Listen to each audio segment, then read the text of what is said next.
Hi, editing Phil, you piece of shit. So is this like another one of those episodes where we just like hand it to Phil at the end, and then just like he has to make sense? Basically, yeah. So Phil needs to make the decision if he's going to be a man and accept the abuse, or if he's going to edit it out like a bitch. Well, So we why don't is he know. joining this? He forgot it was on.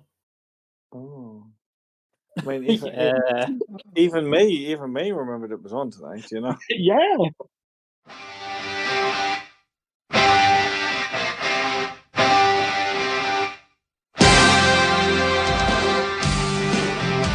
Welcome to the Conquistabores. Tonight on the Conquistabores, a team of 3 strives to survive as they face WWE Survivor Series 2002. Awkwardly standing around in a plexiglass tube tonight, the whole effing show, Cameron Phillips, the Big Red Machine, Euan Taylor, and Hot Sauce, Geordie out of Melbourne. Only tonight on The Conquistabores.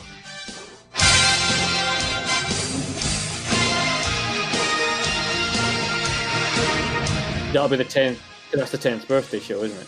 It is. Yeah. 10 years, guys. Oh, Yep. 2014 was the first episode. Yep. Oh, you're all this. Obviously, we've had like breaks in between, and as I say, we keep saying it took a worldwide pandemic to get us on a monthly basis. But you know, it's been fun. I just want to do. I don't know if this will keep in the recording or not. A little bit. Cameron's already heard this story, so I'm going to tell you a little bit of modern wrestling thing. Oh, maybe come for this. I'm Go just ahead. gonna report on. Do you know what's it called now? Impact Wrestling is called now. I do know Impact Wrestling, Ali. I attended their show in Glasgow a couple of weeks ago. Oh well, do you know where the Turning Point pay-per-view was this week? It was held in our leisure centre in Newcastle. It was held in the Walker Dome. Formerly the Lightfoot Stadium. It's calling it Stadium Generous. I played football there. I mean, the Hello Turf I played football is now host the wrestling pay-per-view. All the greats have graced that building. For me, it's baffling that why would they put a show on at a venue that would barely attract a house show once upon a time? I think it's to do with the fact it's the first tour in like 8 years, and they don't exactly have the sort of cachet to like book a massive venue, because they'd rather book a smaller venue and sell it out or get it nearly sold out rather than book a massive venue and have it look like 1PW or oh god, what was the name of that promotion that died within like 2 shows? Heroes of Wrestling?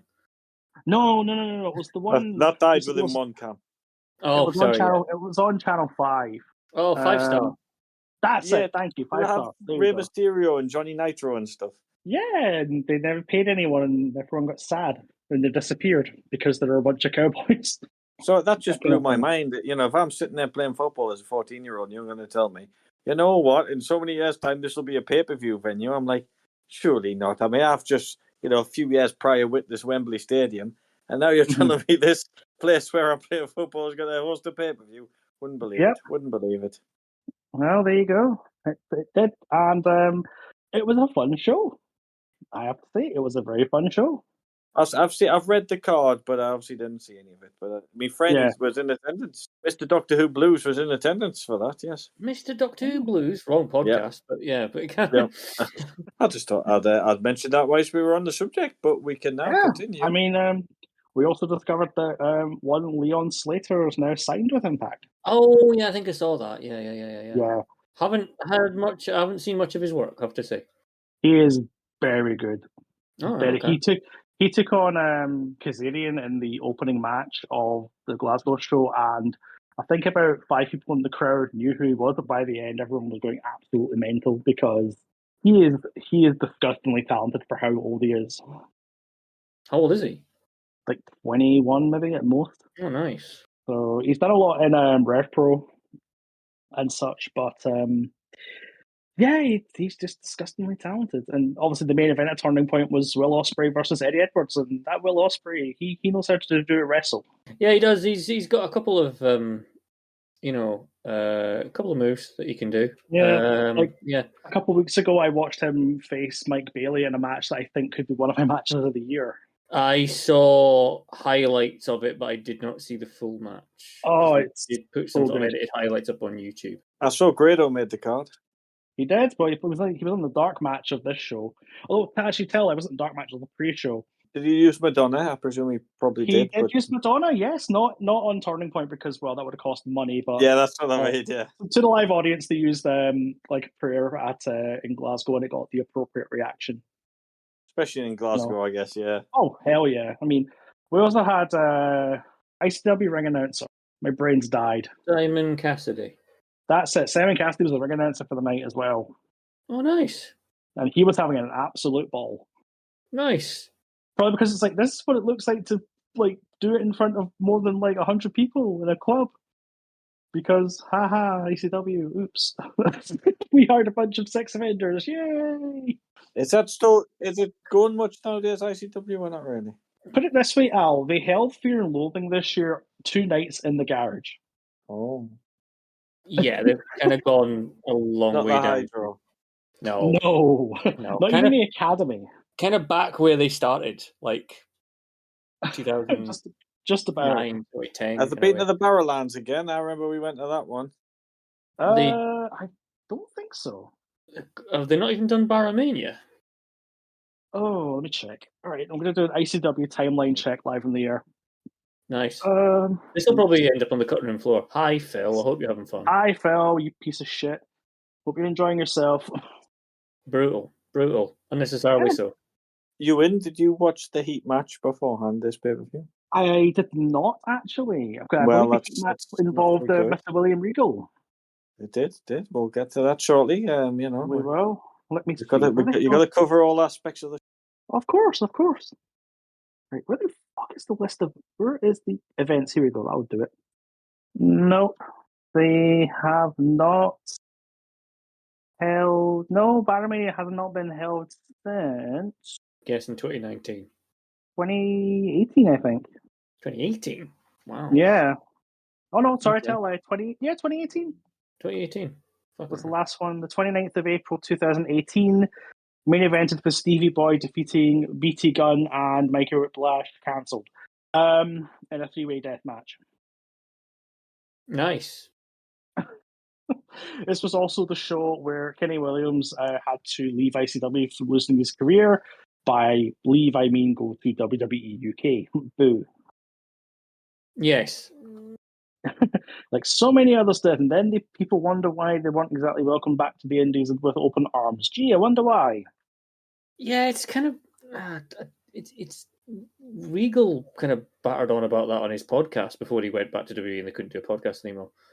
How he was kind of going on about how NXT UK was brilliant for the UK scene, and it's like kind no, of it was not. No, and it's like he's there kind of going, oh yeah, but these wrestlers, we get accused of WWE taking all these stars, but they would have gone anyway. And during the pandemic, then these people were still getting trained and getting paid and all this kind of stuff. It's like, oh yeah, there's that, but the UK scene is fundamentally worse off now than it was. Oh god, yeah, during that period in 2017 and 2018 kind of thing. With the exception of maybe like 2 or 3 promotions. Yeah, and those are the ones that had like their fingers in the WWE pie to begin with, like ICW did and Progress did. No, RevPro didn't. No, RevPro didn't. They make a name for themselves. That's fine, but Progress. I don't know what's happened with them. They're still running, but I don't know anyone that goes to the shows now because, again, I think they were another victim of the speaking out movement because, well, they hired some rather not very nice people. Well, I think the entire UK scene had some sort of rotten apples. Yes, rest in peace, Jimmy Havoc. Yes.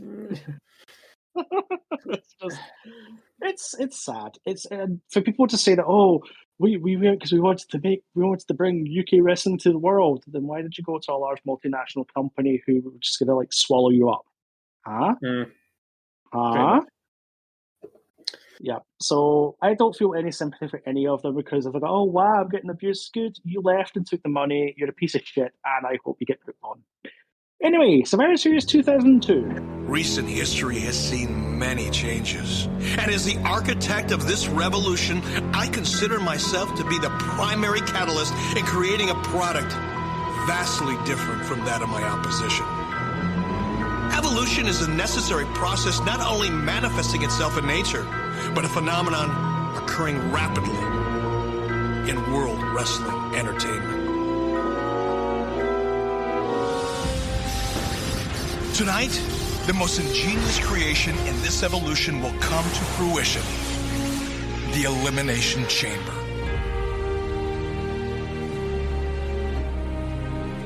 Six men will enter the structure to fight for their survival, engaging in a battle of the unknown, placing their bodies, their futures, and their lives on the line. All for an opportunity to secure the symbol of this evolution: the World Heavyweight Championship. And now, Raw and SmackDown present WWE Survivor Series.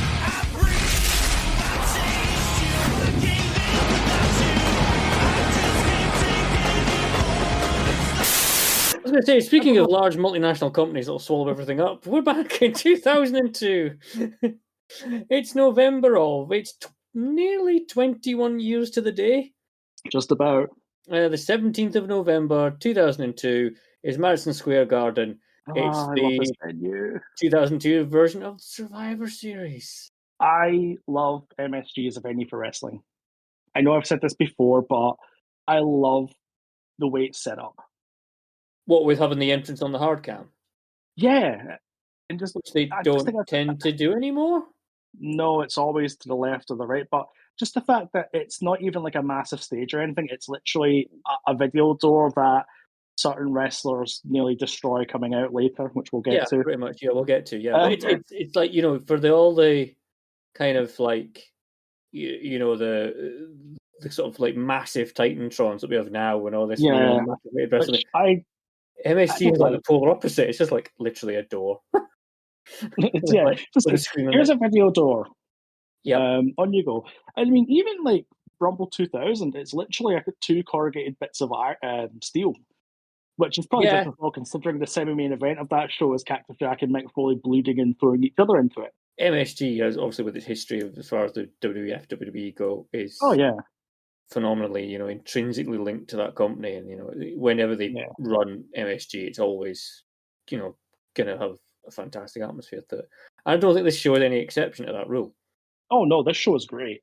There's a lot of good stuff on this show. It's also really interesting as well because this is the first show post the brand extension. It's the first pay-per-view, yeah. It is. So is it the first combined pay-per-view? Is SummerSlam not? No. I was going to say, was SummerSlam not combined as well? Was that? Where was the brand split? I thought that was after Survivor Series. The brand split would have been post WrestleMania 18. I thought it was post-Mania.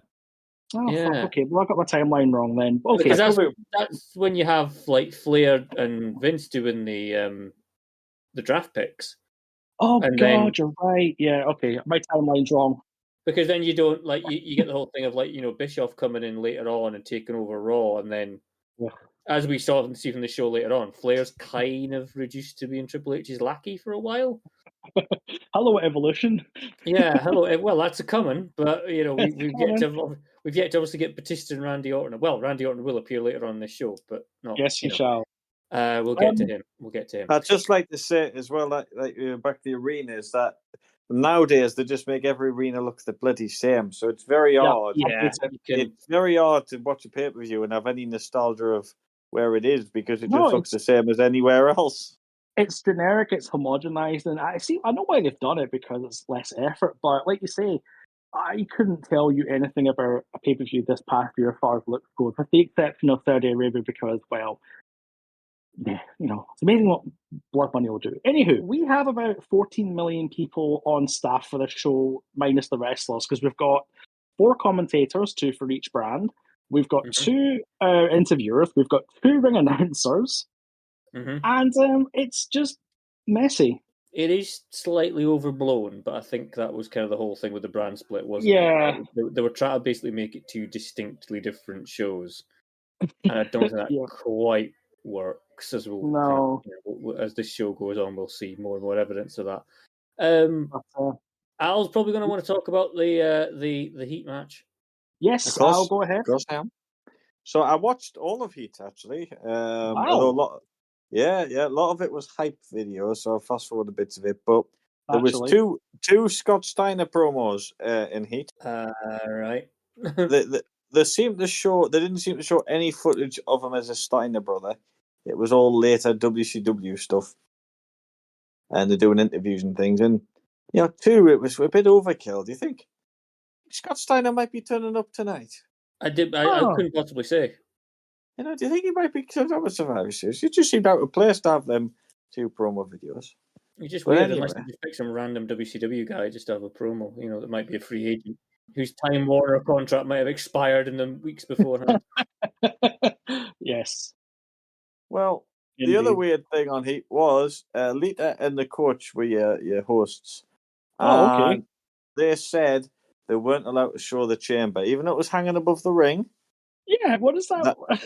That pesky Count Bischoff has said that you can't see the Elimination Chamber on Heat. You've got to buy the pay-per-view to see it. Or you just watch the promo video at the start of the pay-per-view, but never mind. So, you got the Heat match. You got a tag team bout of Goldust and the Hurricane against William Regal and Lance Storm, who were the Un-Americans. Mm-hmm. They were, yeah. Yeah, back in New York City, a year after 9/11. Yeah, that goes down well. And this match was originally on the broadcast. It was originally advertised to be on it, possibly cut from somebody making their debut. But this is literally, it's a shame that they've got to give the guys 3 minutes. Yeah. 3 minutes. You may as well not even bother having the match. It's a joke. Well, as the song goes, 3 minutes and you're out of here. Well, that's in the first match. I think all four guys do a good job. I was going to say, they do cram essentially like a 10-minute long match into 3 minutes, and that sounds detrimental to it, but it's not. Mm-hmm. It's just it's basically like a normal tag match on Fast Forward. Yeah. Do pretty well, I think. It's the bad guys get control, and the good guys come in, and they look like they got control, and then Goldust goes for his curtain call finisher. However, I don't remember which way around. Is it Regal hits him from behind? Regal hits him from behind. Yeah. Storm rolls him up for the pin. Yeah. There you go. It was short, it was sweet and nice. But I just want to start my little segment, which I'm going to do all night. Oh. Is I'm going to call it 1 year on. Ooh. Okay.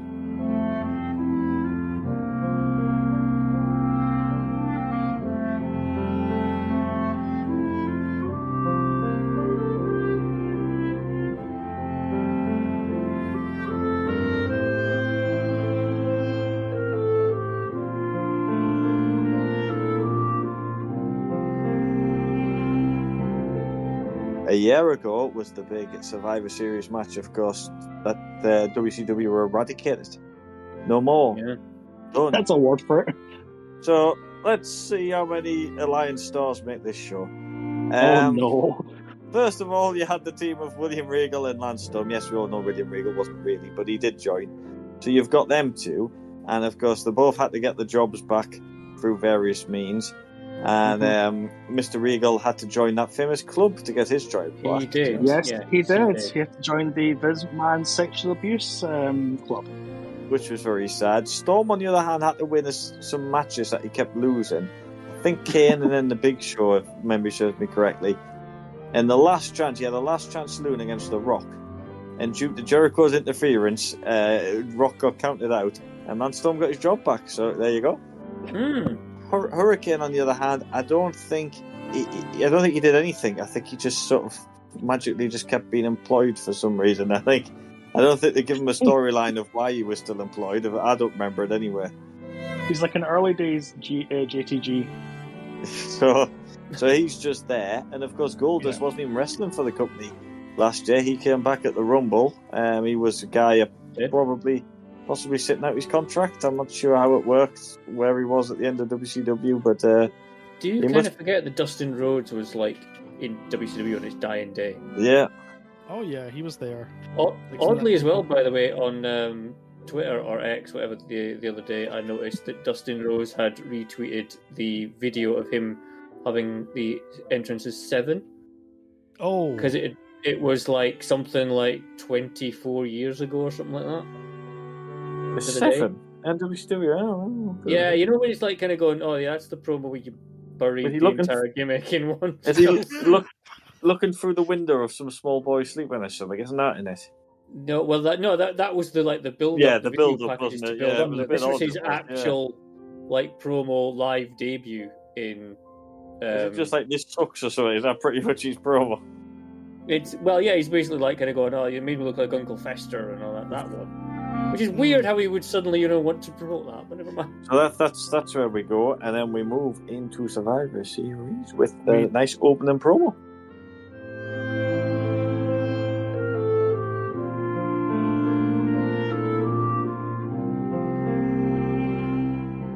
There's 2 opening videos, and they're in a very peculiar order.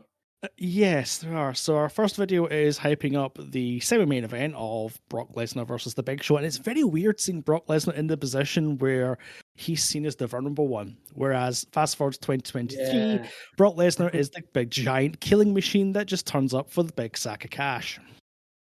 Kind of like Roman Reigns in that respect. Well, yeah, it's yeah. It's weird how your opening video is kind of almost like an afterthought, because it's like Big Show versus Lesnar.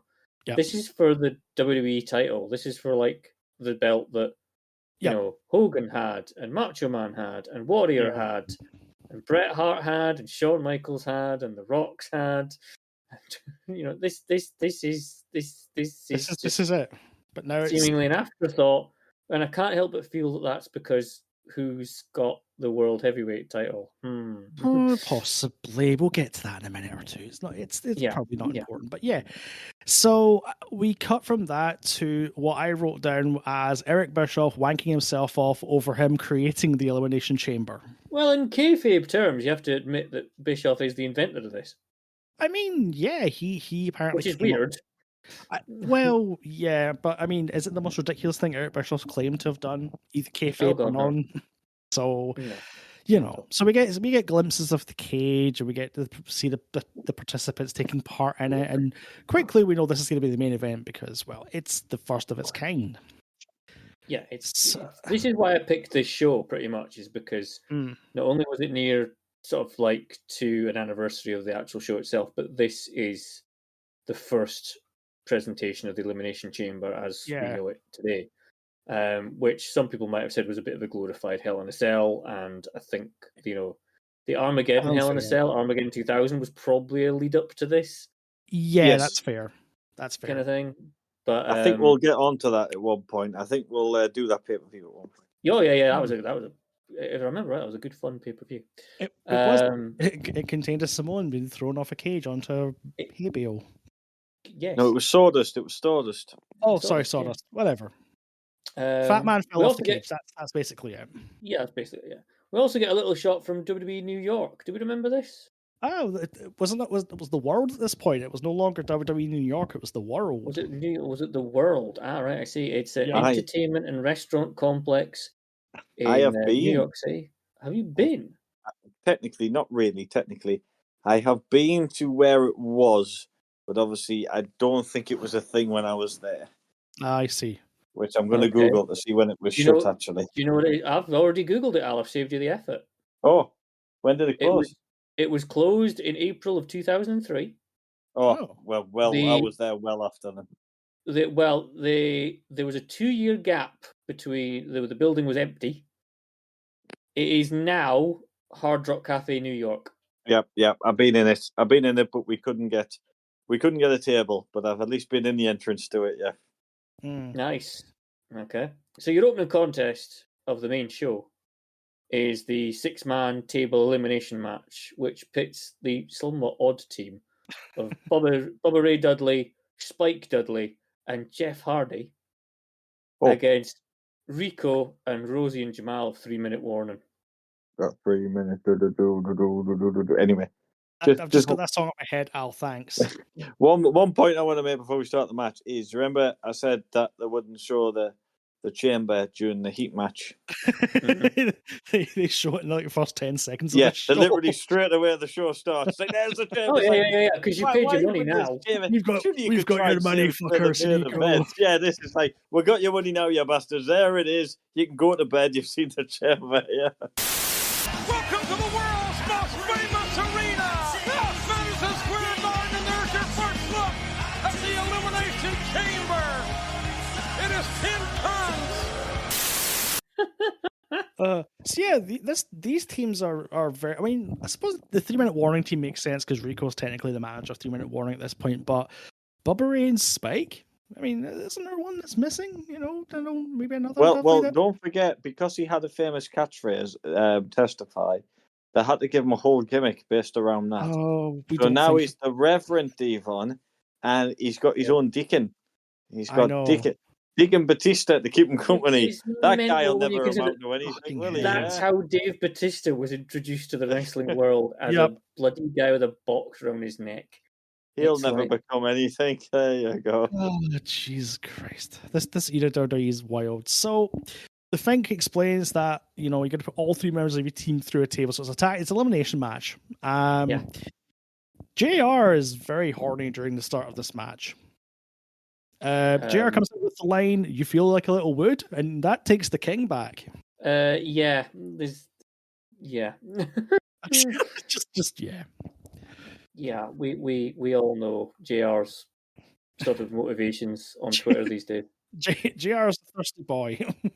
I'm kind of a bit surprised the way they promoted this, because it is pretty much a Survivor Series match at the Survivor Series, but they don't promote it as such. It's a table elimination match, but it pretty much is a twist on the Survivor Series match, having it with tables. So it's just a bit silly that they've called it Survivor Series, and it's like, it's not a Survivor Series match, this is an elimination match. You know? Yeah. There you go. JR comes out with something about this being the people being the experts in the table match genre, which is like, okay, that's it's one way of describing it. JR, thank you. Entire genre of wrestling, Euan. Come on. I don't. Do you not know? Apparently, I don't. Greco-Roman, technical, Western, British tables, ladders, shoot style tables. That's how it goes. Fair enough. I get annoyed very early on because there is a "We want tables" chant in the crowd, which I wrote in all caps. We want tables in a fucking tables match. You will get them, you impatient cunts. Yeah, you'll get them eventually. Yeah. I was just got a note here. Big capital letters. Spike took absolutely crazy bumps. Oh my god! How did he not die in this match? I don't know, but they say Spike moves as Jamal smashes through the table, but it doesn't count because it wasn't an offensive move. So Jamal, that's the rules. Got to be an offensive move. Jeff, I've got another note here. Jeff launches off the top rope with nothing and then just lands on his arse. Yes. The acid drop gets reversed and 3-minute warning smash Spike through the table for the first elimination. Yep, that looked like it sucked. At this moment, we get a JR with a first classic of the night with Rico shows that martial arts background. Yep, which is... For a guy who's a promo, had a gimmick as like a gay hairdresser, I'm not quite sure how much of a martial arts background that entailed, but never mind. The American Gladiators champion. So he was, yeah. He was. Yeah, there's a bit of a question at one point as to whether Jeff has eliminated himself. Yes. Because he just bombed off down the aisle and then smashes, through a table with a squint on him on his own. It's rough. That's after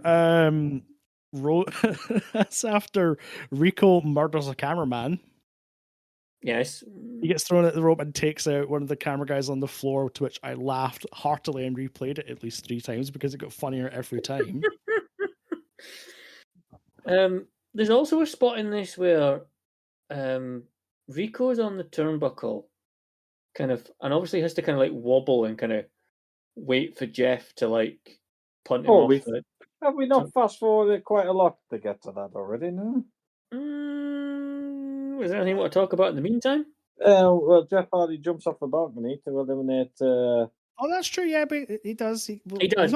But it's the end of that spot where obviously he has to get up and actually get his arse back in the ring and doesn't. I just like to think if you remember correctly, he also did the same spot in the same venue at Royal Rumble 2000. He did, yeah. They point out in commentary that they, Oh, did he? It's a different they do say in commentary. He also does the spot where he runs along the barrier and gets We're absolutely not there waffled. yet. We're not there yet. Do things in order.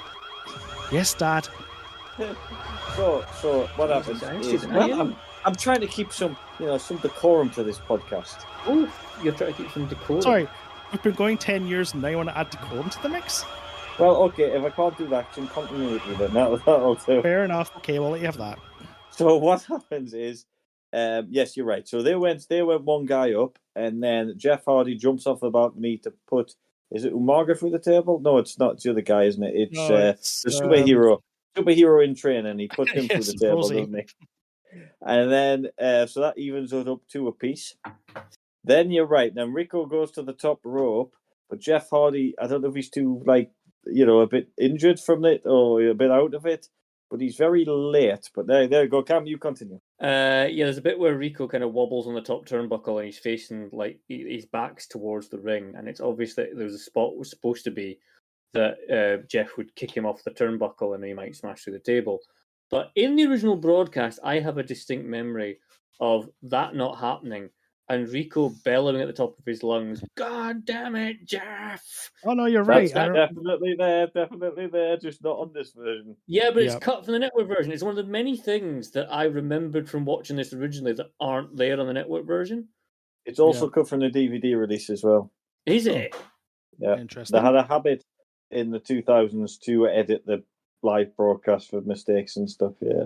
Fair enough. After Rico wobbles for an eternity, Jeff kind of shakes the rope from across the ring. I don't know how effective that is.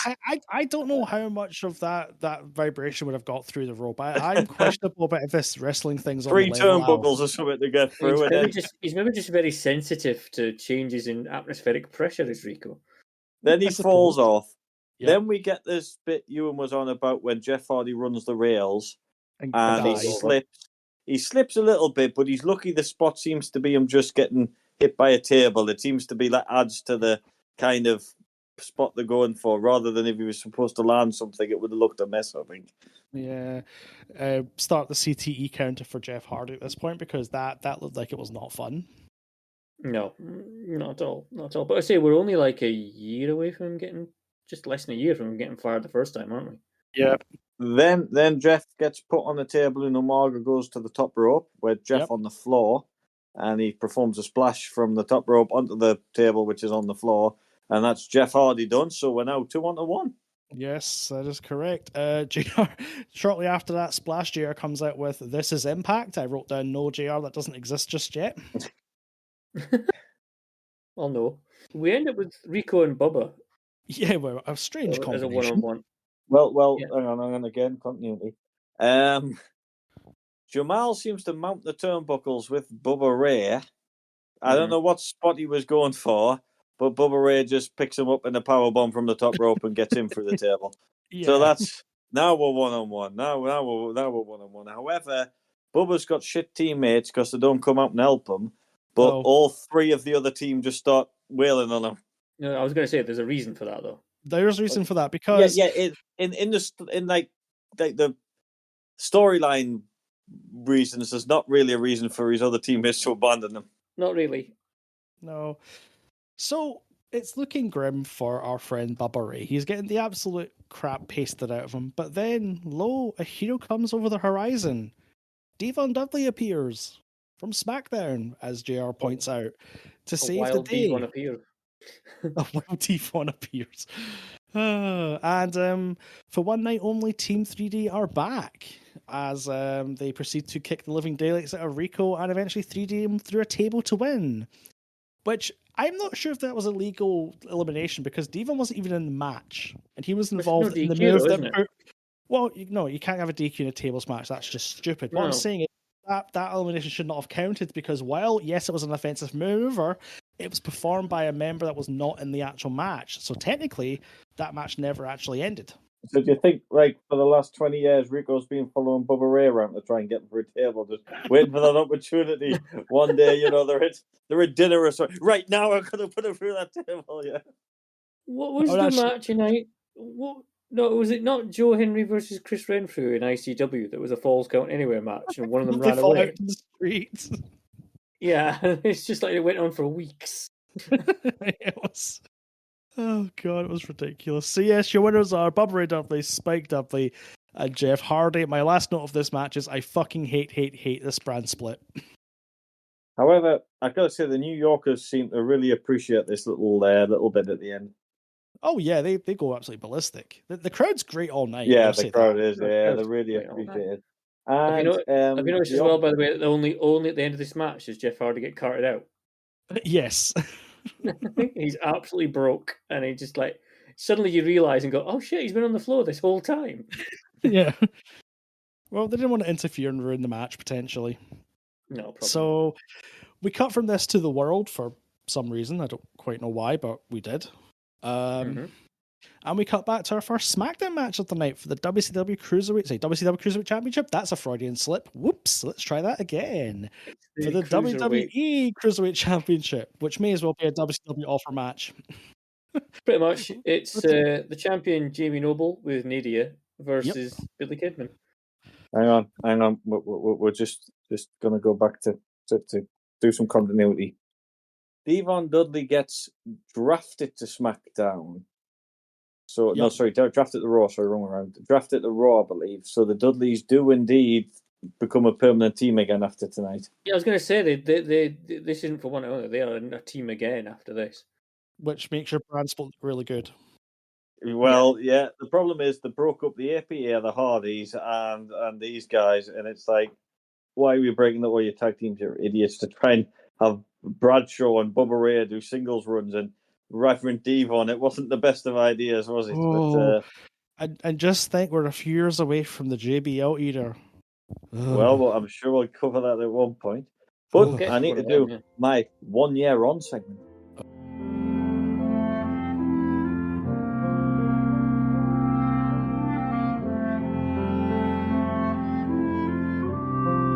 Okay. Well, I believe Rosie and Jamal will probably be in OVW around the time of the other one, and Rico probably was as well. It wouldn't surprise me if all three of them were down in that thing. It makes you wonder with all these WCW wrestlers how the three of them actually got brought up to the main roster. With how much wrestlers was there on the books at that moment in time? About 16,000. So they were all down there. As far as the other ones goes, Spike Dudley was on the winning team despite spending much of his career in ECW. He wouldn't join. He stuck with WWE.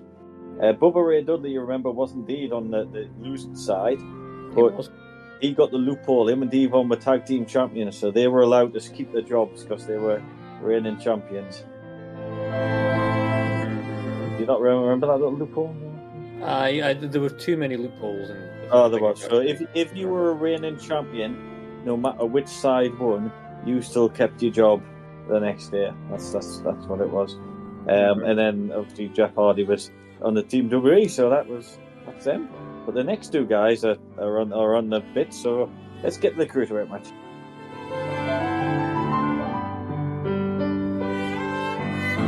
Yes, let's do it. So, the story of this match is Billy Kidman's coming into this match with momentum because he's had 2 non-title pins over Jamie Noble. Nadia and her breasts come out to ringside, which amuses JR, I'm sure. Nobody doesn't verbalize it. This match is really fun. These two guys know how to do wrestle. They don't get long, but it is a really, really effective match. But first of all, before we begin the match itself, can we talk about what the fuck is going on with Billy Kidman's music?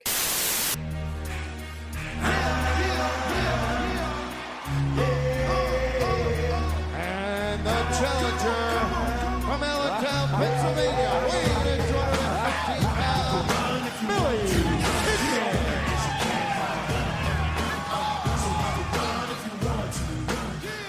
Golden music for Billy Kidman debuting tonight here at Survivor Series. I'm digging the beat, as they say. Kind of makes you want to shake your booty. I don't really shake my butt.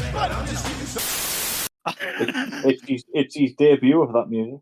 It's atrocious.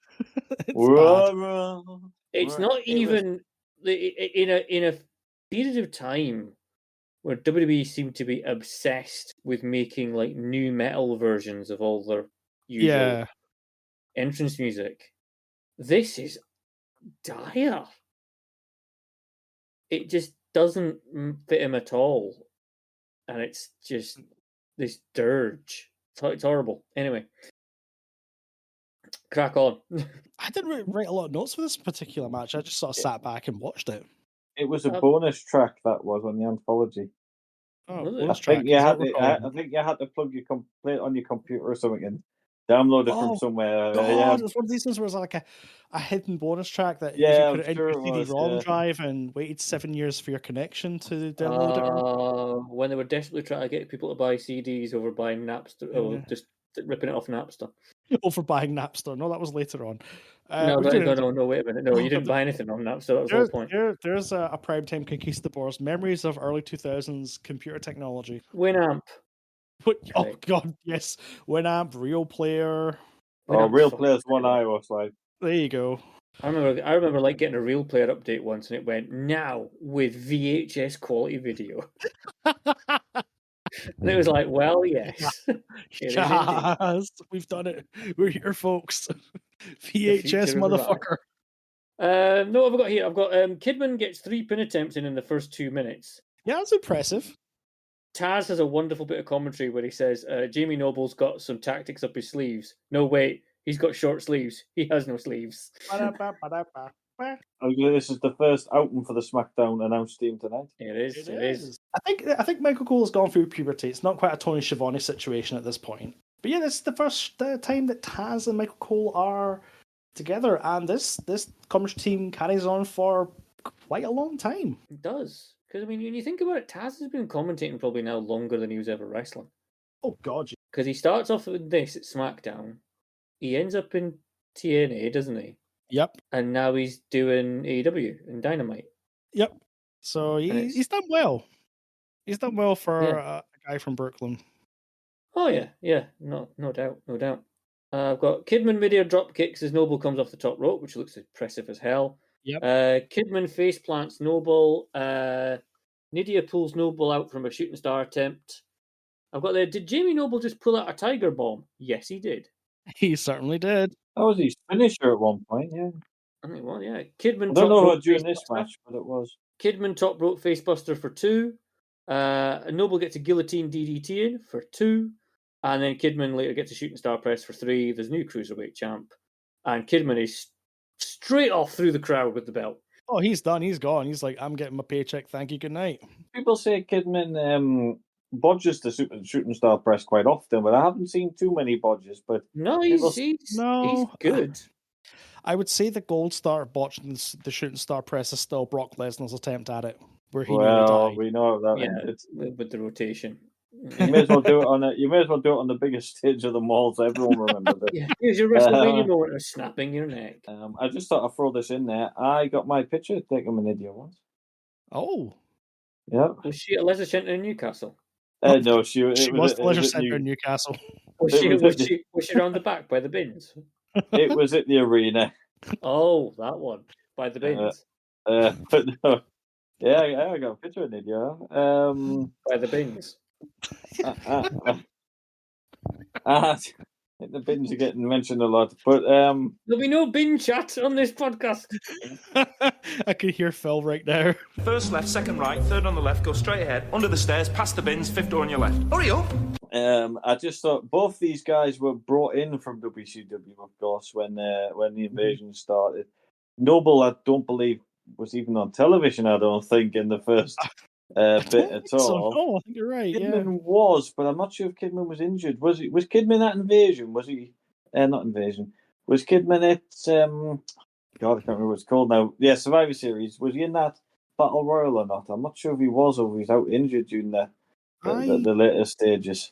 Don't honestly remember. What show? What 2001 Survivor Series? Yeah. I sort of think he might have been injured for that whole. It's going to be a live Google. Hold on. He would only be in that Battle Royal. He wasn't anywhere else on the card. But okay. There's not much of a mention of him so far. No, I think he must be. Nope. I'm all the way to the main event. It'd just be the Battle Royal. That's the only thing to be in. Yeah, your opener was just incredible, and Lance Storm and Raven against Albert, Scotty G. Hottie, and Spike Dudley. Spike Dudley in a 6-man opener for 2 years running. Poor guy. Yeah. No, I don't think he's there. Well, there you go.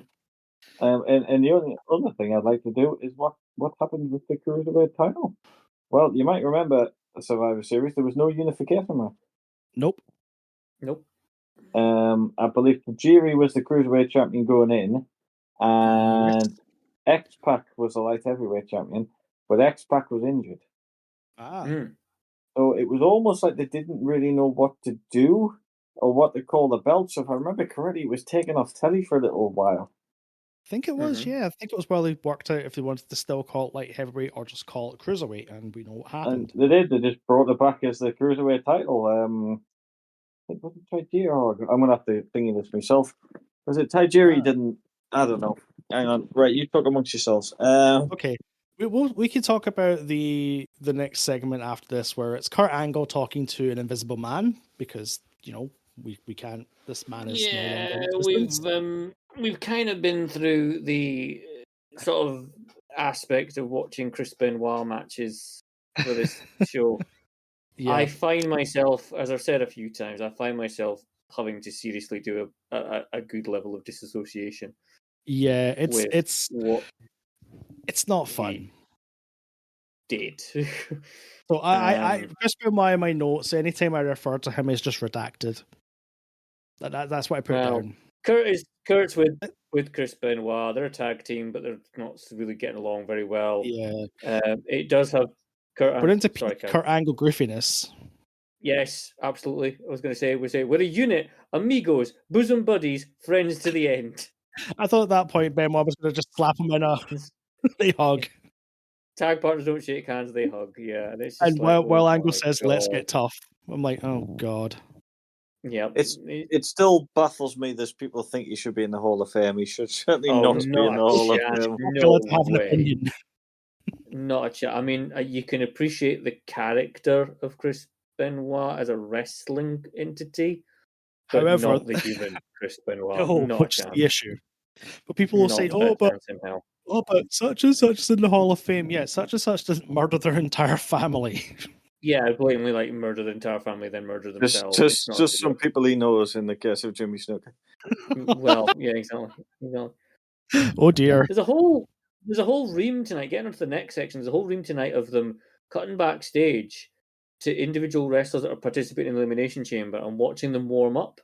And it's the weird shit they do. Which in Jericho's case, he's smacking a window. Yeah, what was this about? I don't know, but it's just like kind of going, yeah, that's what you do to prepare yourself for an Elimination Chamber. You smack a window. I mean, are we not a few years away from Batista breaking the pod to get at someone? No, there's plenty breaking going on later on in this match tonight. Oh yeah, true. That's the point. We'll get to the bulletproof glass in due course.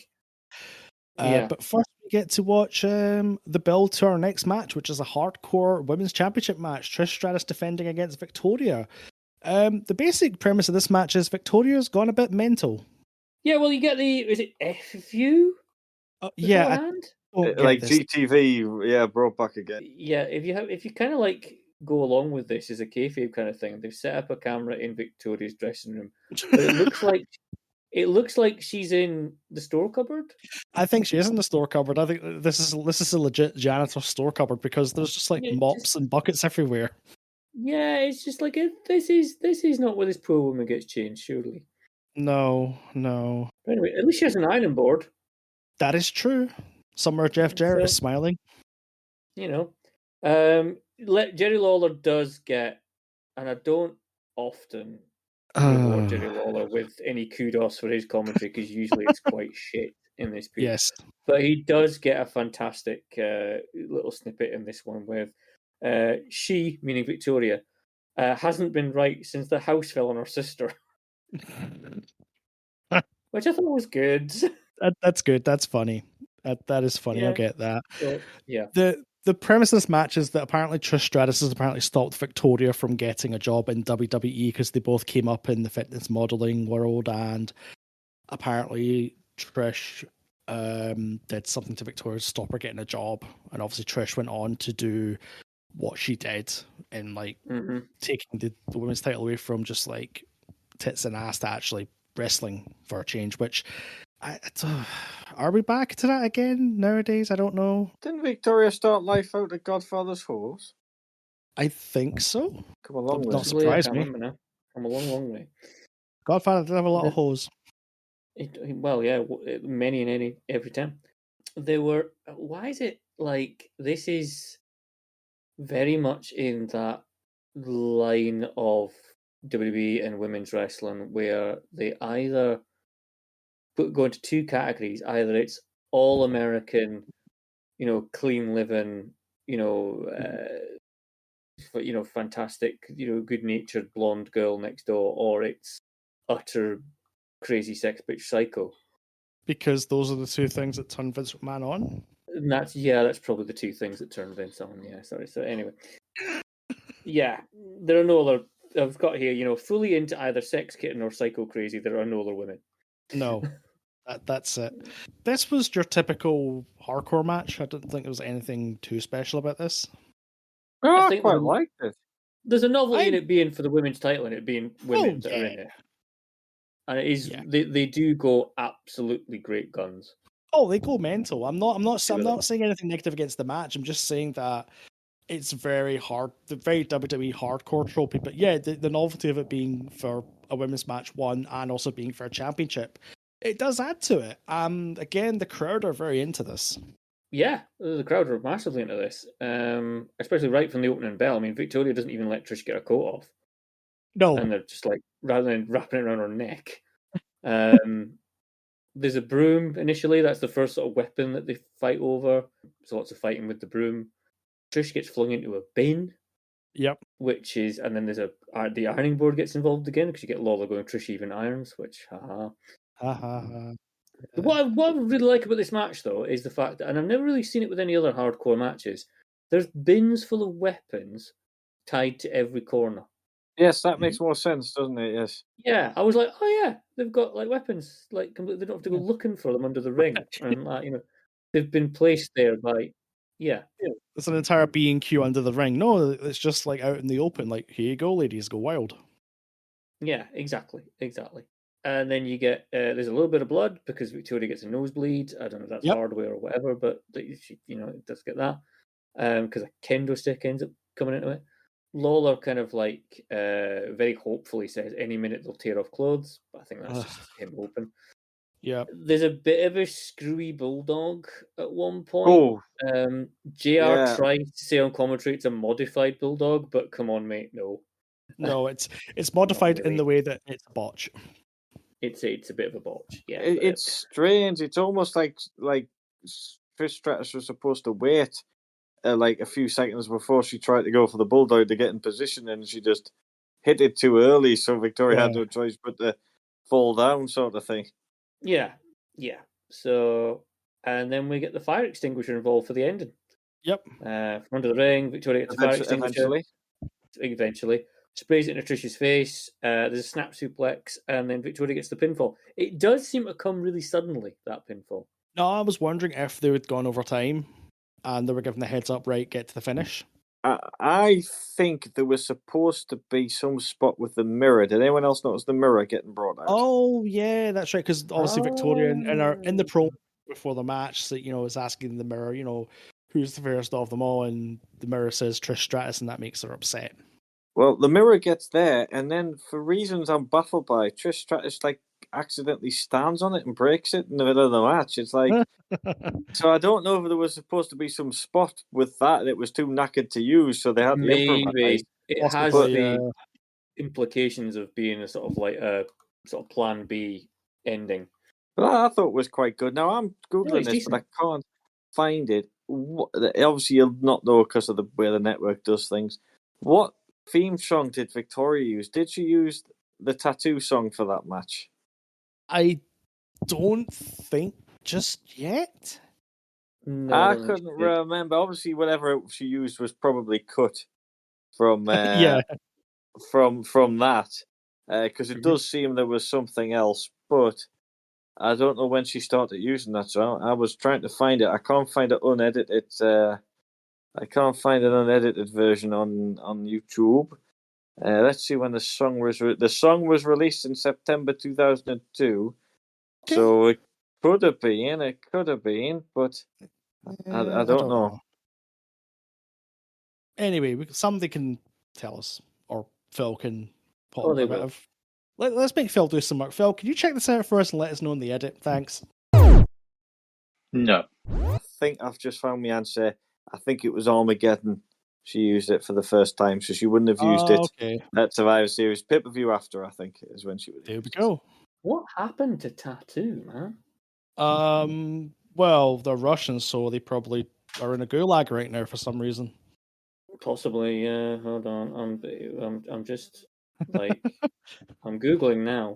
It's a very Google heavy show this time around. Tattoo. It does say Tattoo are a Russian music duo that consists of Lena Katina and Julia Volkova.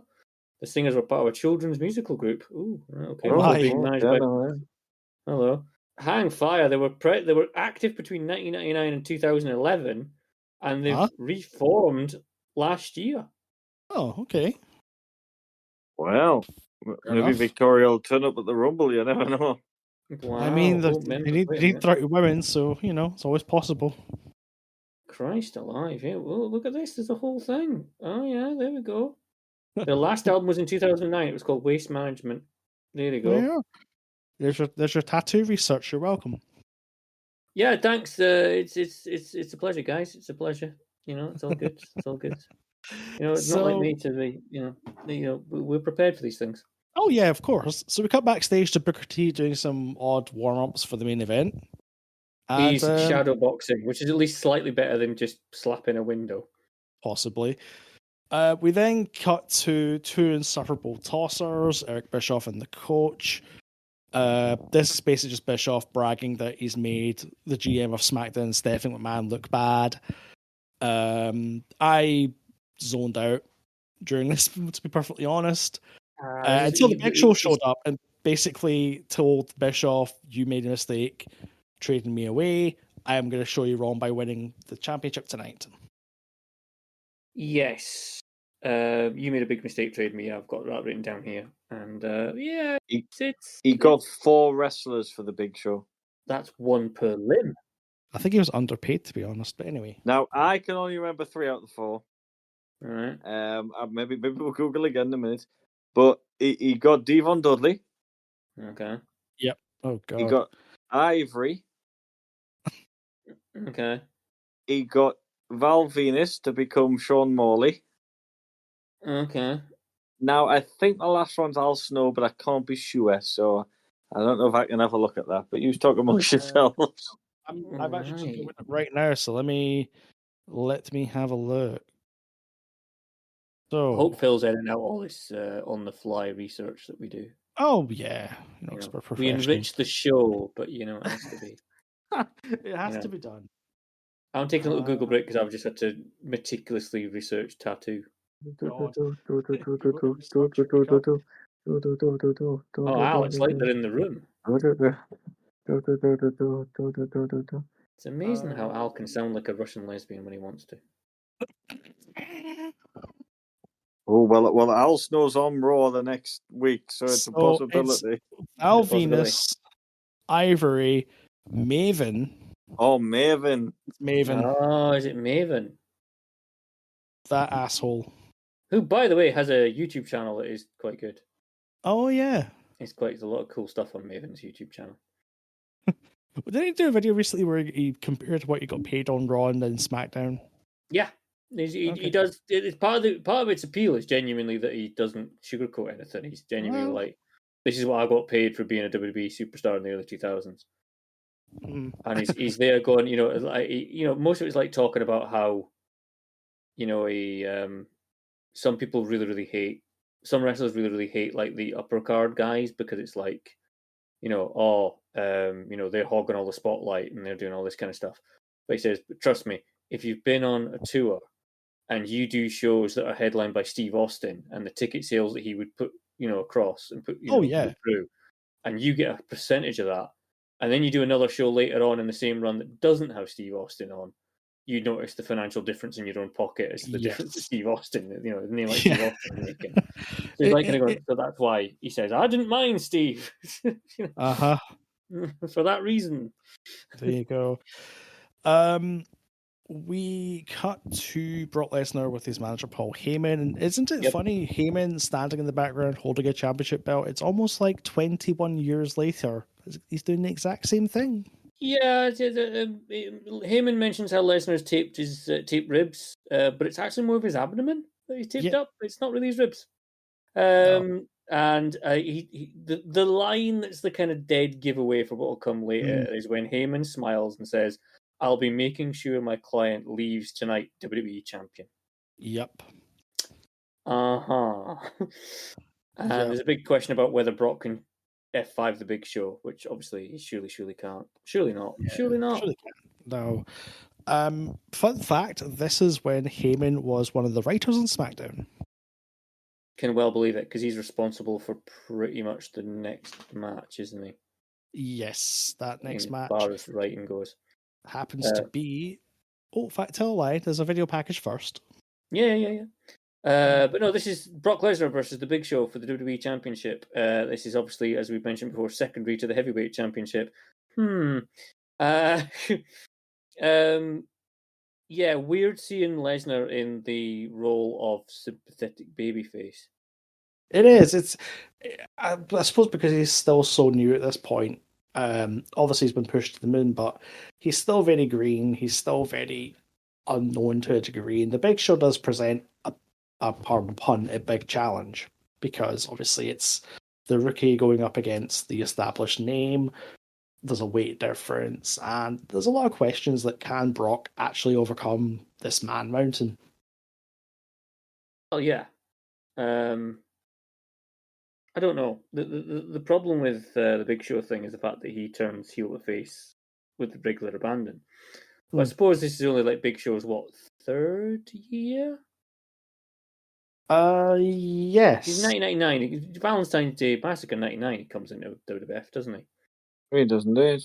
So then that's going to be... He's been in this for just under 4 years then, isn't it? No. Yeah, just under 4 years. Yeah, just under 4 years. I mean, the crowd were definitely behind Lesnar. Yeah, mission accomplished for that. Absolutely. What doesn't exactly give mission accomplished is the fact that this match doesn't even go 5 minutes. No, it's quick. It doesn't fuck around. It's yeah. So Show ends up just hip tossing Lesnar across the ring. Lesnar's rammed into the steel post, and then he comes back to side suplex, which is real damn low. There's a German, the first of many in his career. We get a ref bump. Lesnar belly to belly. Heyman chucks the chair in. Lesnar gets a chair shot in, then an F5, but Heyman pulls the ref out. Oh, you missed a bit where Big Show impressively punches the chair. He does, yeah. There's a hell of a crack noise when that one happens. Steel chair in hand. And Big Show. A shot off the skull. Big Show trying to punch the chair. And then the really weird bit, which I didn't like, you might have picked up on it, but a second referee runs down. Oh, yes.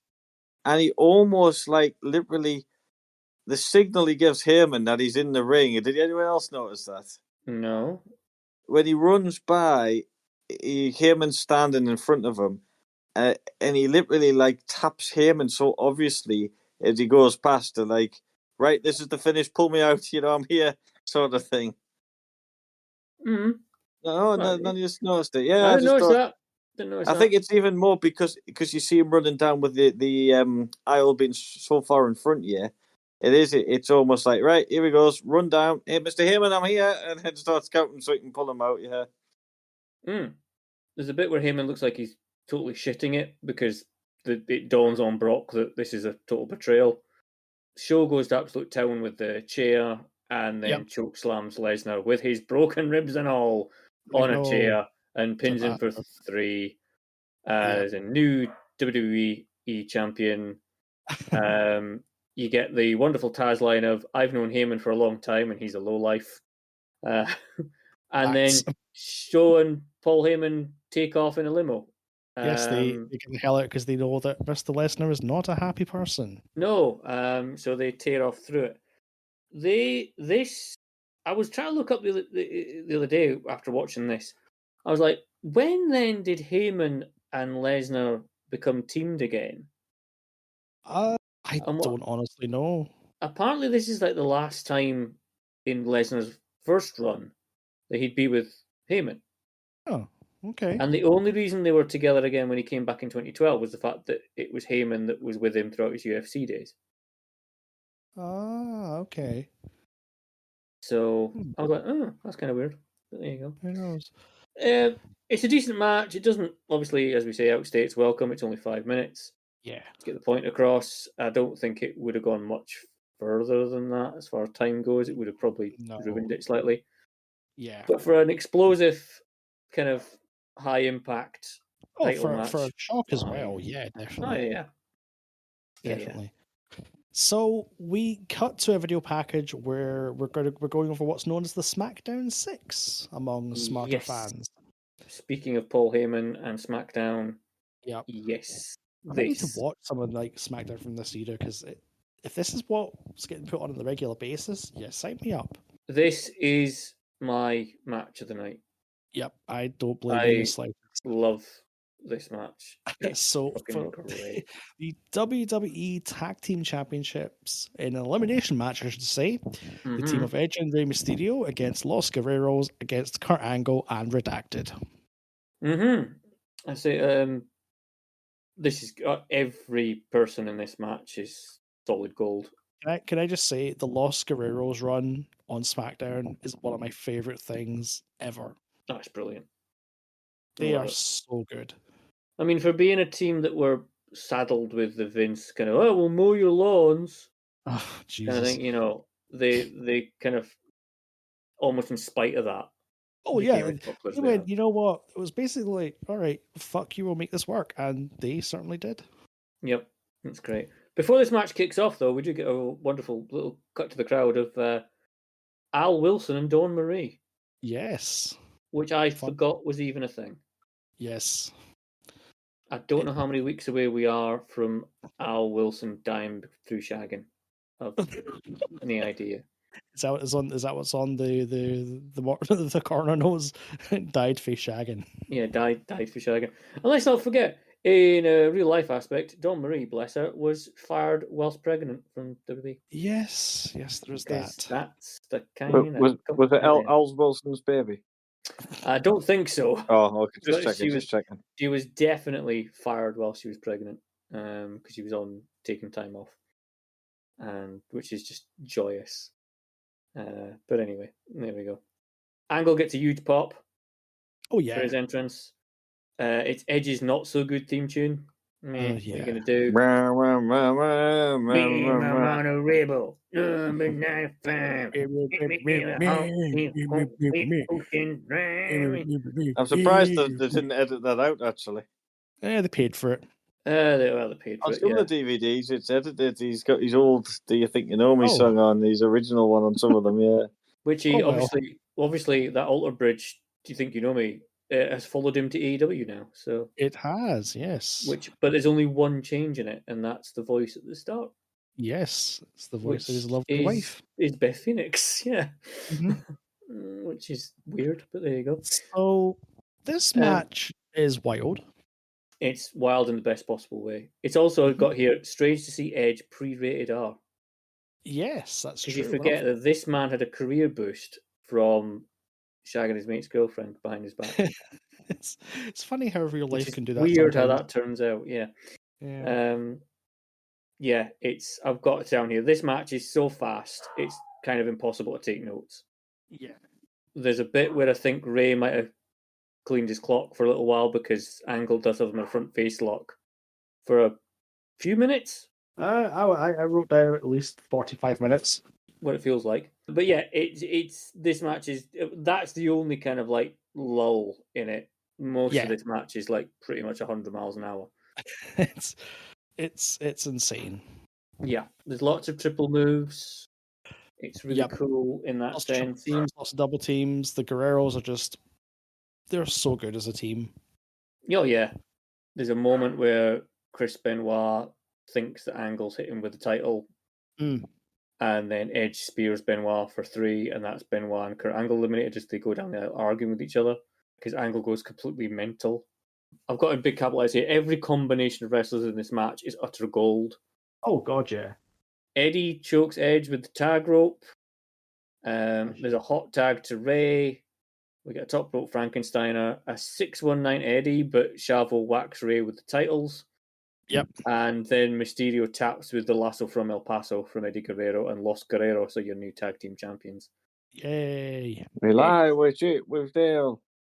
Yes, you do. Yeah, that's it. I mean, imagine cheering a team that had that as part of their song. Lie, cheat, steal. Yay! That's how good they were. So we cut backstage to Kane doing something. I don't know at this point.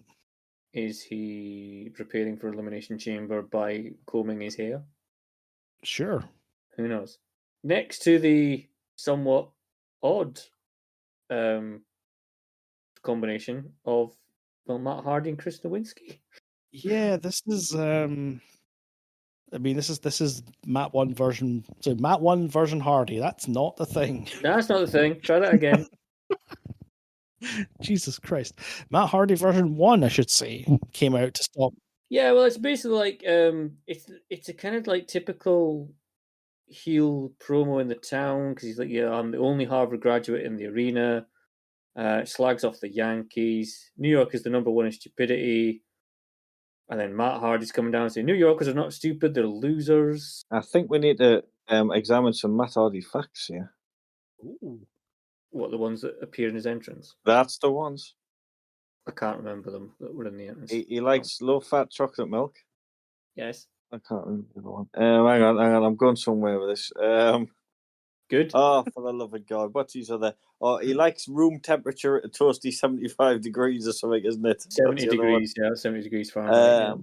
But, do you know when they bring the Matitude little box up? Mm-hmm. There's a web domain in the top corner. Okay. Yeah. WEMatitude.com. Yeah. Well, in the interest of this podcast and being a broadcast journalist, Uh-oh. I typed it in. Uh-huh. It takes you to WWE.com. Whee! So 21 years later, that link is still there.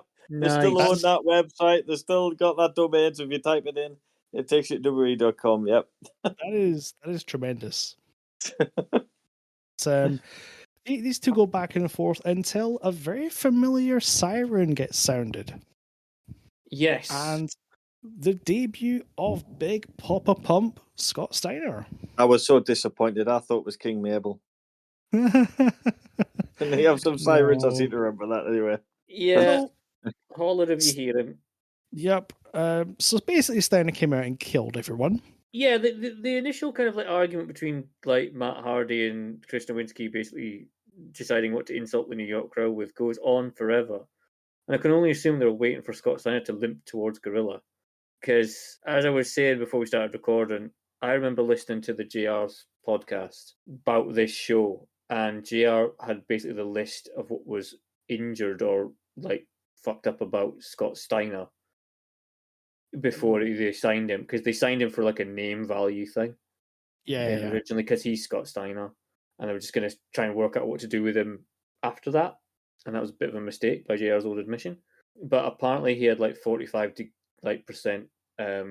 nerve damage in his legs at this point, and one of his kneecaps was twisted. So there wasn't much running going on. Scott Steiner and athletic ability, well, at least when it comes to like running, is not something that is very common with this run. When it comes to this stage in his career, Raleigh, you know, I mean, 91, 92, as we've seen, when he's like him and Rick go up against like Doom and all that kind of stuff, and you know, he's fucking great. But he has definitely slowed down. Oh God, yeah. But no, they hand him a microphone on a live show. Well, do you not remember how he asked for the microphone? That'll be cut from the network. That's give me the fucking mic is definitely cut from the network. Yep. Summer Vince backstage going, God damn it. Yeah, thankfully he doesn't go off on one. And No. that's it. We are a few years away from the infamous Steiner math promo. we are. I'm assuming that Al has an analysis on how far down the card in such a quick time Scott Steiner goes. Oh, thanks. I forgot about the rest of the guys on this. No, sorry, I forgot about me 1 year on. We'll have to go back and retrospectively do it. But you're right, I do.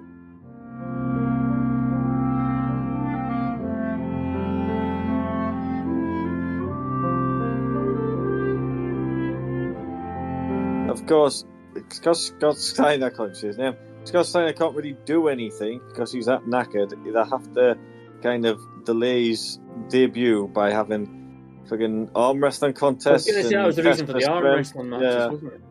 And he eventually makes his 5-star classic debut at the Royal Rumble against Triple H. In a match widely regarded as awful.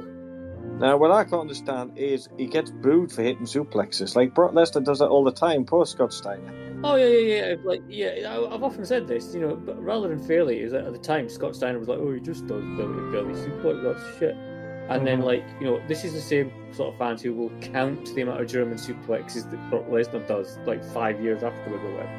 Yeah. Well, after he had that match with Triple H, that was a disaster. What would be his next possible match at his next pay-per-view? A rematch with Triple H, of course it would be. Why would? Yeah, no way out. Yeah. Anyone would think Triple H really wants to make sure this guy's nowhere near the top of the card again. And he gets nowhere near the top of the card again because he does that match, and then after that he doesn't even get on WrestleMania, does he? After No Way Out. He's not on WrestleMania 19. By the time we get the Backlash, he's in the Heat match. Mm-hmm. Oh, yeah, that's rough. And then he ends up teaming with Tess, doesn't he, with Stacy Keibler? And testicles or something, yeah. And he was testicles. Screams of things.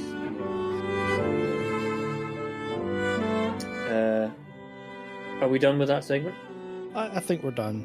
Okay. Can I point out my little technical faux pas that I had on my PS5 app for the next bit? Oh yes, please do. This is fun. Yeah, well, this is where I ended my first half of the viewing and stopped it there for the night, and then came back to it the next day. And for whatever reason, when the PS5 WWE Network app started up again, it gave me the video for the next section, which is like the video about them making the Elimination Chamber, but then had the Spanish audio from the Steiner segment previous on it over at the top of it. And I was like, what the hell's going on here? It took me a couple of minutes to kind of go, what is going on? Because all I got was, it has 2 miles worth of chains. It is designed for pain and maiming. And then above that was, New Yorko, stupido. And I was a bit like, what? I then tried to reboot it and it sorted it, but I was totally thrown as to what the hell that was going on with that one. Oh, good. Would it still have been Hugo Savinovich at this point on the Spanish announce team? It sounded like him. It probably was then. So, yep, we are finally at our main event. The reveal of the Elimination Chamber is now, not that you could have seen it right at the start of the show and throughout, because, well, it's there. Can we mention Randy Orton before this? Oh, yes. Yeah, it's just Terry Reynolds, who thought she still had a job, was interviewing Shawn Michaels. She goes to try to interview Shawn Michaels, and he starts talking about stuff. I think Shawn is stretching against a locker thing, isn't he? That's how he's warming up for this wonderful time. But he's interrupted by Randy Orton's breaking news. Obviously, Randy Orton had broken his arm or his shoulder, I think it was, wasn't it? I think it's his shoulder. Shoulder, I think it was when he had surgery, and then they had the whole thing to keep him in the public eye of having these regular injury updates when he was getting back, including the email address to send your best wishes to getwellrandy@wwe.com, which I wonder with his current back fusion surgery, is that still a thing? This is basically a very long delay until they set up the chamber. Was it getwellrandy@wwe.com? It was getwellrandy@wwe.com. Let me try sending an email to that right now. Okay. Are we waiting for you to do that? We're carrying on while you do that. And we'll just... All right, okay. He's off to... He sounds like he's away down a mine to email something. We get Triple H with Coachman and Flair, and then Triple H will say the immortal phrase, I've got a first-class ticket to hell, which, to be fair to him, is quite a smart thing to be saying. You I'm then back. get hello. Did it send? I'm just going to find out. Okay. It did. Oh, did you put I anything wonder where on that's it? gone. Wow. Bischoff comes out in front of the live crowd with Oh, a give me his proper name. Count Bischoff. Thank you. Comes out and he goes, ha ha ha! 10 tons of steel designed to punish the human body. 1, 2, 3, 4, 5, 6, 7, 8, 9, 10 is for the counting. Sorry. God. Why is it canonically now Eric Bischoff is the Count from Sesame Street? Well, because he is a Count without the O. He did that accent for a little while, if you remember as well. Yeah, I suppose, yeah.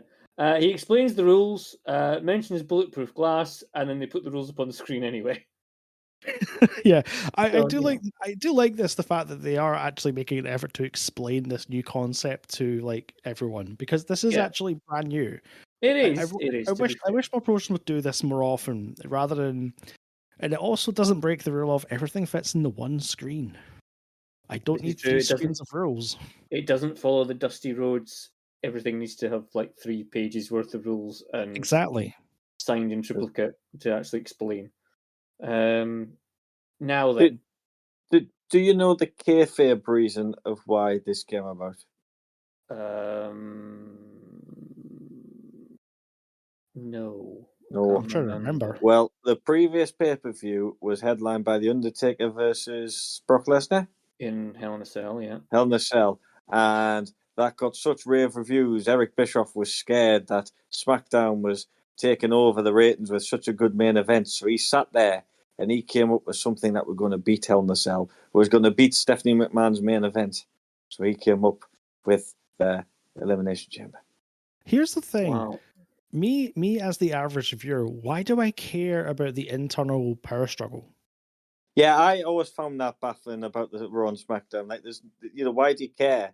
And what makes it even worse is the fact people just turn up on shows and flip between Raw and SmackDown all the time. They've tried to have the brand split forever. I nearly said bland split there, but I suppose it is. You're not wrong. It's always been that way. They've done it. They seem to have done like 3 different occasions now where they've had the brand split, and it's always been shit. Why don't we just end at this point? Do you remember the one where like Vince just stood in the middle of the ring live on Raw one night and tried to like come off the top of his head with an explanation as to why Roman Reigns was there?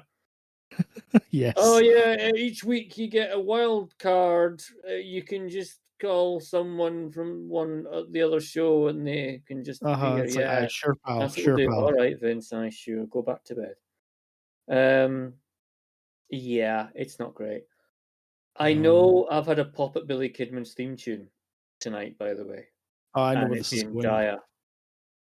But I suppose at least they didn't have to have a live band. Well, I say live. They aren't even in the fucking building. They're in the world. Yep. And this is Jericho. It is terrible. It's like saliva. Yep. It's not good. It's. Did Saliva? Did they do bodies? No. No, that was Drowning Pool. That's Drowning Pool. Of course it was. What was the other one? What did Saliva do? I think they did something else. But they not Click Click Boom. No, WF song. Did they do another? They're singing Jericho's King of the World, whatever it's called. Or... Yeah, which is like is that what I'm thinking? The world. It sounds like it's on the wrong speed. They've got the vinyl player at the wrong speed. It is like I'd like to think that this was the moment that Chris Jericho went, you know what, fuck this. I'm going to sing my own theme tune. You never know, could be. And this is how the seeds for Judas were made.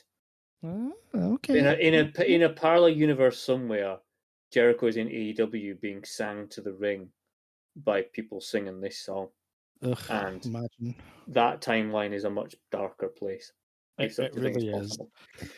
So our main event is for the World Heavyweight Championship. The champion Ric Flair with his Da. That's not right. God, I'm on fire tonight. Jesus, I would love it to have been Ric Flair in this match. Oh my God, he would have definitely died. Don't worry, there's still time for him to be in one. Yep. That is true. That is true. So it's Triple H and his Da, Ric Flair, defending the belt against Chris Jericho, Booker T, Kane, Rob Van Dam's, and Mr. Shitey Breeks himself, Shawn Michaels. Shitey brown breeks are out in force, and the soccer mom here. I hate this Shawn Michaels. Yeah, it's just a really weird kind of. He goes back to sort of like normal Shawn Michaels within about a few months, doesn't he? But for this initial kind of like post SummerSlam 2002, I suppose the whole thing was they didn't realize how long he was going to stick around for. Possibly. And I mean, he did really fucking well for having his career ended in 1998 to then obviously taking 4 years out, and then on his back surgery, and then he's had he had a much longer sort of second run, didn't he? Yes. Because when does he retire? Is it WrestleMania 26, isn't it? So what? Yeah, because he loses Taker. 2006? I think 6 is right. No, because WrestleMania 20 would have been 2004. Okay. Sorry, what working out here? 2010. When did Shawn Michaels retire? 2010? 2010, yeah, I think we worked it out. Yeah, the one with the. So he has an 8-year run after this. You know? I mean, you wouldn't, if you just said when he retired in 98, by the way, you got an 8-year run when you come back. Just want to say, he technically didn't retire in 2010 because who could forget Crown Jewel? Well, I was going to say we don't really want to remember about Crown Jewel. I'd love to forget that. I think the best part of that match was the backstage footage of Shawn walking through the curtain afterwards and just looking at everyone going, well, that was the shit. It's like, yes, mate. Yes, you're very aware of that. Oh, God. So, yeah, anyway, this match kicks off with Triple H and RVD. It's Triple H takes a fucking beating. He does. At this match, to be fair to him. He does. RVD climbs up one of the pods, which Jericho happens to be in, and there's like steel mesh wiring through the top of the pods to the outside, and then Jericho kind of like hauls RVD's leg through the cell and attacks him that way. That looks like fun. RVD cannonballs off the pod and to the steel flooring that's between the ring and the outside of the cell. And it looks like he absolutely does his own hamstringing in the process. He may have taken himself at this match right at the start. Yeah, it is kind of like completely busted. Jericho comes in. RVD has a kind of cool moment where he grabs he jumps over Jericho, grabs the wall of the cell, and then jumps back at him in a crossbody. Yep, which is quite neat. Jericho and Triple H end up working as a team, trying to break down RVD, which is a tag team that kind of sad we never had. Yeah. Fourth guy in is Booker T. RVD and Booker wrestle for a little while. This is the moment where RVD does the frog splash from the top of one of the pods to Triple H. This looked like it sucked so bad. Well, I had it in my head because this was the start of the kind of notion that RVD couldn't work. Because he ends up crushing Triple H's larynx, doesn't he? He does. And my memory of this match was the fact that RVD then, Triple H then ended up getting carted out of the match because he got eliminated and he had to go to hospital. But that doesn't happen. Nope. RVD ends up getting eliminated first. He does. Which takes a bit of oxygen out of the match because the crowd are well into RVD. Oh, God, yeah.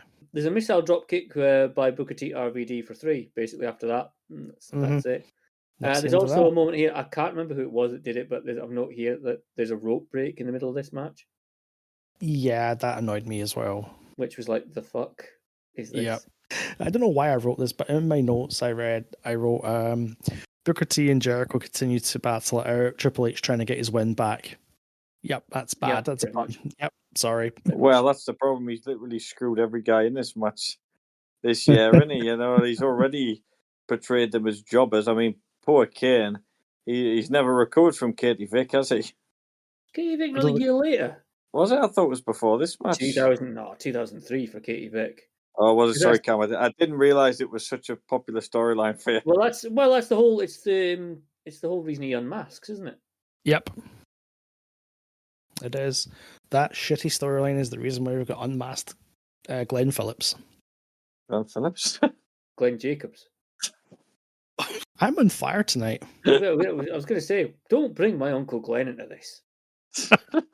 Leave him alone. That mask he wears for a reason, Euan. Shout out to Uncle Glenn. Uncle Glenn, when he's at the swimming baths. Anyway. Does he have a brother called Ben? No. That's sad. Anyway, Phil, cut this, please. No. Kane's out next. Kane rams Jericho into the glass, the bulletproof glass, but obviously not Jericho-proof. No, we had Katie Vick the month before this, so she is around. Is she around? Oh, okay. Sorry, Cam, so you didn't know that storyline as well as you thought? Oh, I'm sad. I'm so sad. Me and Katie Vick went back a long way. Booker gets a Kane chokeslam and then a lion salt from Jericho, and then Jericho pins him for 3. You'll notice that the first 2 people eliminated from this match are the non-WWE guys. Mm-hmm. This is what I mean 1 year on.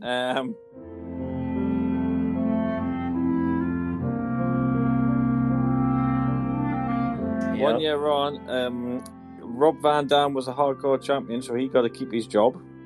Yes. And Booker T, I believe, was kind of brought back as Vince McMahon's enforcer in a very brief storyline. And I think he had to beat Steve Austin in a match, and the boss man helped them. And they did the whole supermarket thing around that time. Oh, yes. And Booker T was magically kind of back in it as well, yeah. Cool. And then the final pod opens because HBK comes out and he's promptly chokeslammed by Kane. And then I've got kind of here HBK then comes out with a switching music to Kane and a lion salt to Kane, and he's pinned. Jericho seems to be just be mopping up the seconds here and then pinning them that way. That's part of his role. He's all talk, but when it actually comes to action, he's willing to pick up the pieces. Yeah. Jericho busts HBK open. Triple H and Jericho work on HBK again. Again, the tag team I never knew we needed. Jericho backdrops HBK onto the steel, which is a spot that happens a fair few times in this match. There's a lot of backdropping people onto the steel. The great like the floor, for the want of a better word. What would you call it? Like the thing that they've put between the ring and the edge of the. I guess it's trying to get the match over. I mean, they kind of kill the bulletproof things by Jericho's head going through it or whatever it is, doesn't it? Yeah. Like bulletproof, but okay, it's faster than spinning bullets. There we go. Yeah. Triple H and Jericho argue about who's going to kick Shawn Michaels, basically. Jericho gets Triple H into the walls. Shawn Michaels switching music to Jericho and then pins him as a result of that. Your final 2 is Shockaroo, Triple H versus HBK. Mm-hmm. Shawn Michaels. Are you trying to insinuate that Triple H wouldn't put anyone else over in the whole of this year and the following year except his friends? Is that what you're saying? Yeah, I'm trying to basically say that. Yeah, if you're good pals with him, then yeah. Although we are a couple of years away from the absolute pinnacle of the Reign of Terror. Oh, we're only 1 year away. I think 2003 is the year, isn't that? 2003, between sort of 03 and 05, really, isn't it? That's the main crux of that one. We get a Triple H. Shawn Michaels is slingshotting through the glass in another pod. Again, bulletproof. Triple H facebuster. HBK gets an elbow off the top of the pod. Sweet Chin music is blocked. Pedigree. Triple H goes for a second pedigree, which is dodged. And then a Sweet Chin music for 3. So they basically exchange finishers. It's like everyone hammering L1 on SmackDown. Yep. You got to say the crowd went, this finishing sequence was so good because I remember watching this.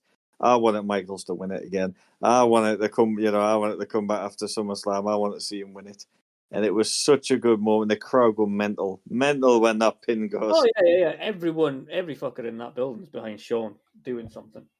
And then there's some in the ghost of Lex Luger, and there's some sort of ticker tape parade thing at the end. But at least Shawn Michaels won something. Yep. But did he win the Samovar Trophy? No, he didn't win the Samovar Trophy, I'm afraid.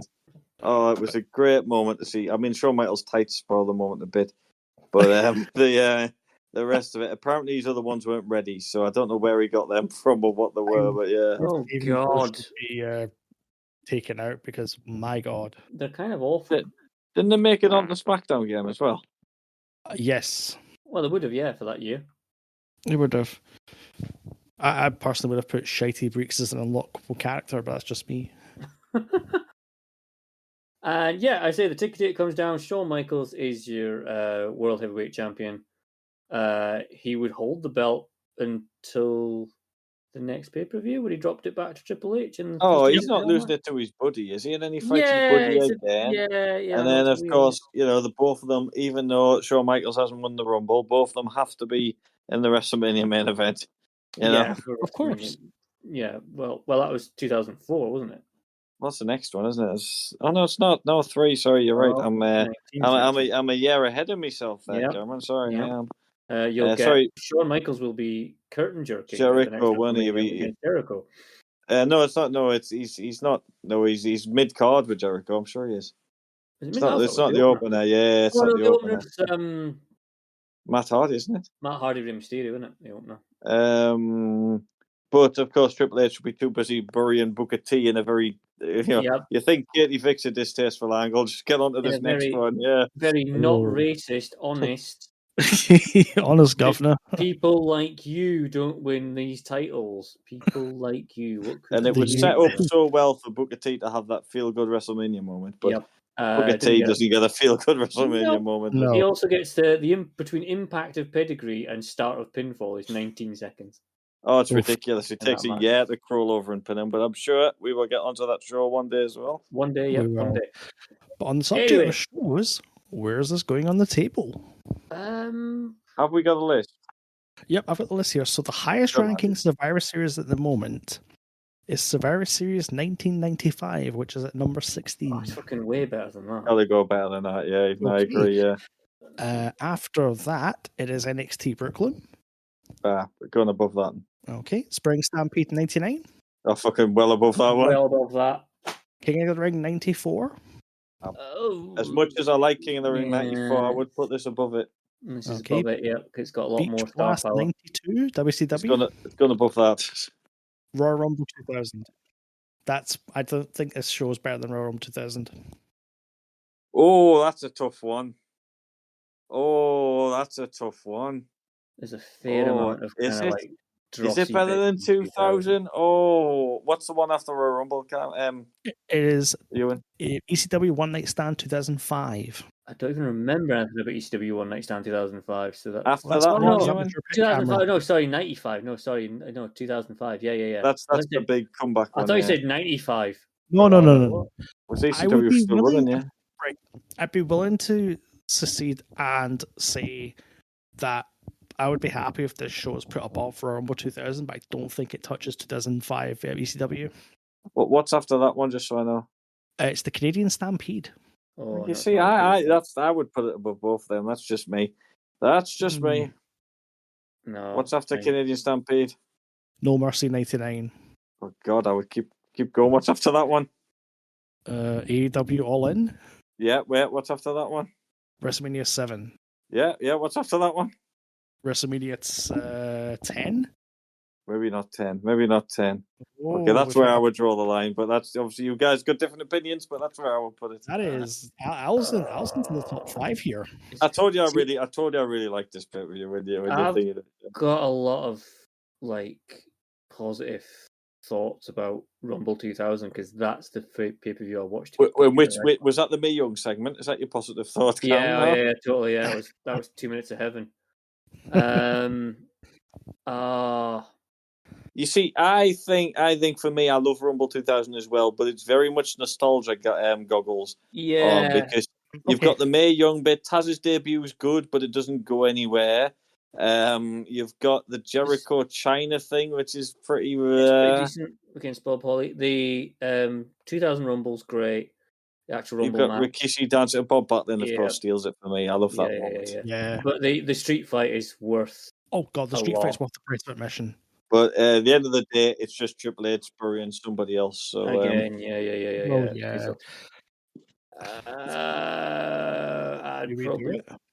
for sheer novelty value of this being the first Elimination Chamber, and most of these, there's not really a match on this card in Survivor Series 2002 that's absolute drizzling. Oh no, It's everything's good to great. decent to really good.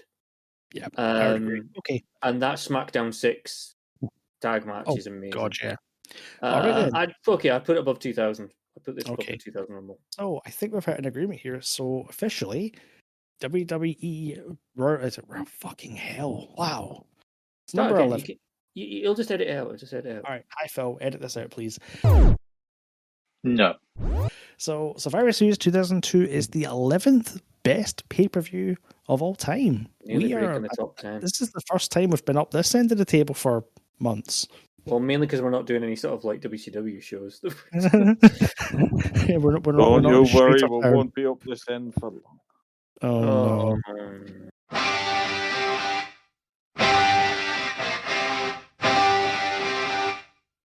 So next month we are having a very special Christmas episode where we're going to review shite. Yes. Well, that seems to be the consensus. I mean, if everyone's happy to do so, I'll put the work into. Yep.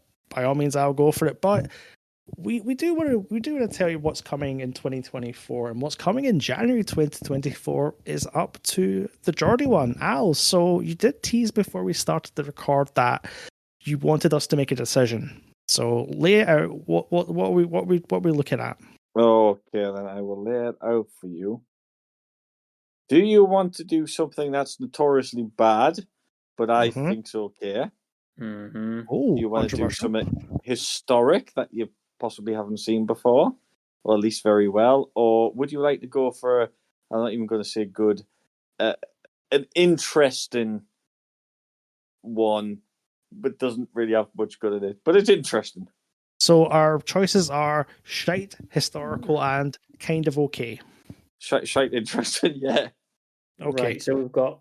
Right, I don't really trust Al calling a show interesting when it seems to be the general guide is a bit crap. So it's either shite or historical. So what was it? Historical, but no, historical. But I don't think you'll have seen much of it. Maybe you have, but I don't think you'll have seen much of it. So historical, one might not have seen. Utterly ancient. I think Al's probably got a show in for mine and that Cleopatra would have watched. And Ric Flair probably would have headlined. Probably. What was the other option? It's pretty. Yeah, I think everyone else will think it's bad, but I don't mind it. But I think everyone else will think it's bad. Everyone else thinks it's bad, and you like it. Oh yeah. No, that sounds dire. I think historical. I'm going to go historical. Al, I'm glad you chose that because I think it'll be an interesting watch as a perspective for you guys. And it's not the longest of shows either. To ring in Conquistabores' 10th year in existence. Yep. In January, we're doing... It's technically not a pay-per-view. Okay. But I think you'll let me have it. Go on. It's on the network. Okay, I'm building this up. It is January. It is January, of course. Uh-huh. So we are doing the first Royal Rumble. Oh. 1988. Okay. All right. I'll give you that. Have you really watched the show? You might have saw the match. Have you really watched the show? I think I've seen the match. I've not seen the entire show. This is more like exactly what you've done, Cam. A new match trying to get over. Okay. Who knows? Where will this match end up in 20 years from there? Will it still be in WWE? Yeah. I just checked. We have done the Survivor Series from 1988. Yes, I think we have, yes. So there you go. Royal Rumble 1988. Going way back in time. What is on this? I'm going to see what's on this card. You've only got 3 matches. Oh, Jesus. And the Rumble. But there's 2 little talky bits as well. There's 2 big... one of them's dire, by the way, the bench press record. And then you've got Andre and Hulk's contract signing.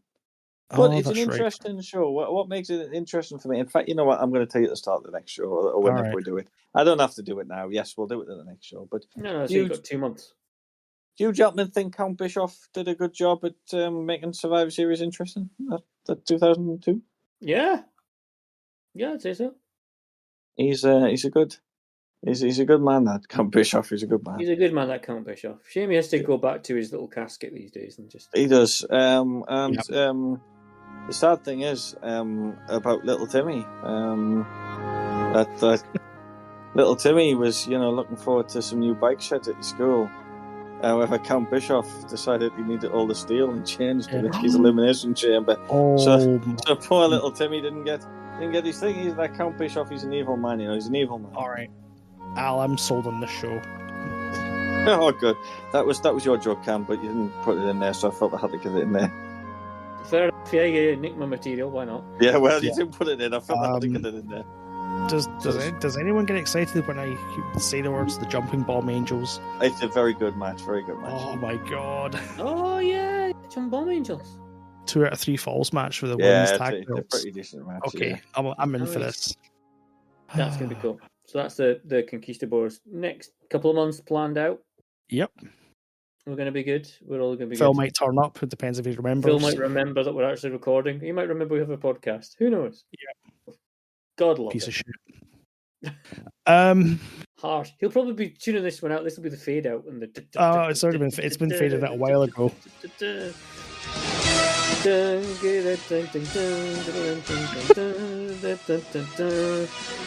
Yeah, I'll just provide the music for that. That'll be fine.